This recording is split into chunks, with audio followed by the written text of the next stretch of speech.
يا صباح الخير والهنا، كل سنة وانتم طيبين. عيد سعيد عليكم جميعا يا رب العالمين. هعمل معاكم دلوقتي طاجن رز معمر في الفرن. حلو جدا. بالزبدة البلدي والقشطة واللبن طبعا. في ناس كتير بتحب تعمل الرز معمر في الفرن، يعني في لحوم او طيور، بس انا حبيت اعمله معاكم سادة عشان يكون خفيف كده في العيد يعني. وزي ما انتم شايفين كده وشه مش مستوي قوي، لان مبحبش الوش يكون محروق. ويلا ندخل على طول على الوصفه. معانا دلوقتي كوب ونص رز مصري. انا مش نقعته، انا حبيت اغسله واعمل على طول الوصفه معاكم، مخدتش وقت خالص. زي ما انتم شايفين كده هنحط عليه زبده بلدي او سمنه بلدي او ممكن سمنه عاديه.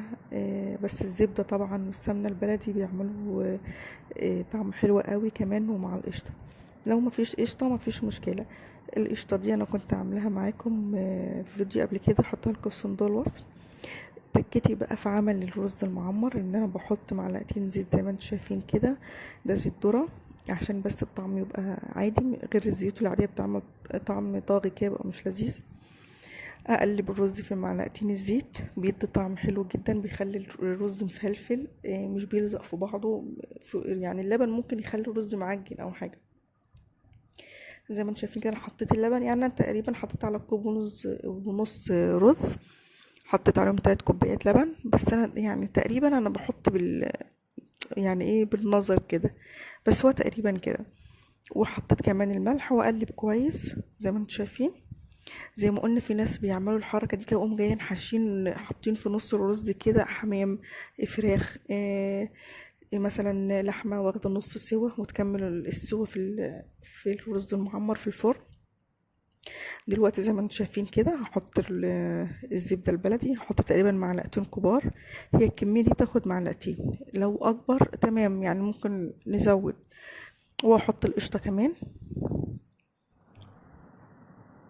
زي ما انتم شايفين كده. طعمه لذيذ، كان لذيذ جدا. والقشطه حلوه جدا. الطعم اصلا حاجه كده فلاحي بلدي كده، تحسه طعم السمنه، طعم لذيذ جدا. بس كده. وبعد كده ما خدش اي وقت زي ما انتم شايفين، وهيدخل الفرن مفيش اي حاجه، اقلبه طبعا. بعد كده ادخله الفرن، يعني تقريبا هياخد له ساعه او حاجه. اول ما الوش يبدا يتحمر كده اقوم جايه مهديه الفرن واسيبه يستوي. او لو حتى لو الوش ما اتحمرش، لان الوش مش بيتحمر بسرعه، تمام، ههدي الفرن واسيبه يستوي ويشكشك كده مع نفسه.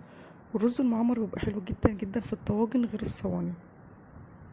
وزي ما انتم شايفين ده الشكل النهائي. الزبده جميله والريحه كانت حلوه جدا.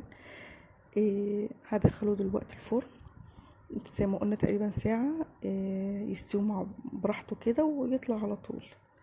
بس كده. وكانت وصفة سهلة جدا، مخدتش اي وقت، والطاجن خلص.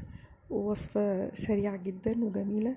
لو انتي مثلا ما عندكيش وقت تطبخي او اي حاجة، ممكن نعمل رز المعمر دوت جنب كفتة او فراخ او بطاطس محمرة، ويبقى لذيذ جدا. بينجز زي ما انا قلت لكم كده، مخدش وقت في التحضير، هو بياخد وقت بس في السوا. ويا رب الوصفه تكون عجبتكم. زي ما انتم شايفين كده الرز مفلفل عشان معلقه الزيت اللي قلبناها مع بعض. قلبنا مع بعض الرز فيها. ويا رب الوصفه تكون عجبتكم، وكل سنه وانتم طيبين.